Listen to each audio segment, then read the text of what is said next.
Kaixo, gaur Google Calendar erabiltzen ikasiko dugu. Horretarako, hemen dauden laukitxo hauetan sartuko gara, eta kalendarra aukeratuko dugu. Ondoren, ezarpenetara joango gara, eta euskera aukeratuko dugu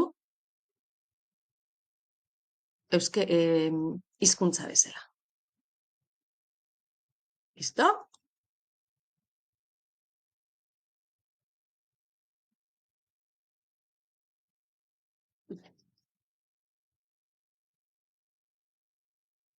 Atzera joango gara, eta badaukagu ja euskeraz jarrita.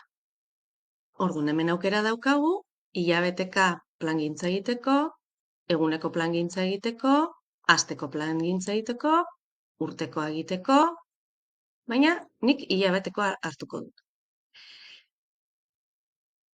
Printzipio sortuko duguna da, baratzera etorriko dian aitonamonak noiz etorriko dian, klaustro mailan jakiteko.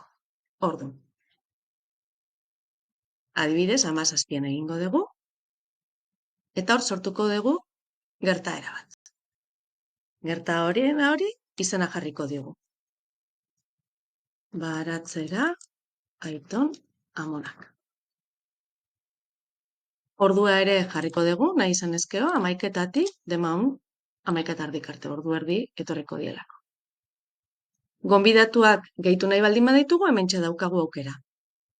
Adibidez, kasu honetan, irakasle bat gonbidatuko dut, berak ere, bere posta elektronikoan, abisua eduki dezan.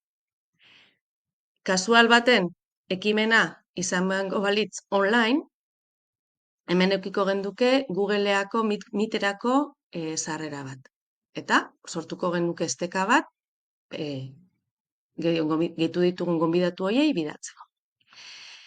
Kasu honetan, ez online, ez dugu behar ezer sortzea.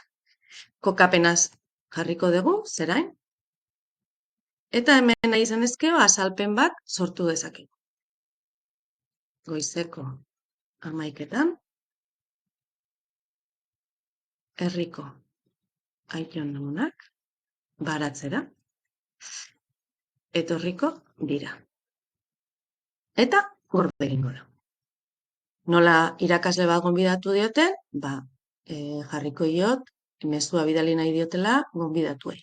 Bidali, gonbidatu guztiak, eta orduan hortxe daukagu sortuta. Jartzen badegu orain asteka,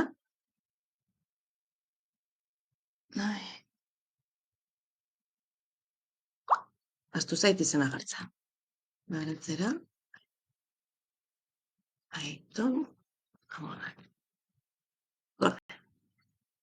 Orduan hortxe daukagu sortuta, eta hilabeteka ere ikusiko genduke. Orduan, hau bola izan da, egun horretan, danok ikusiko genduke, baratzera aitonamonak datozela.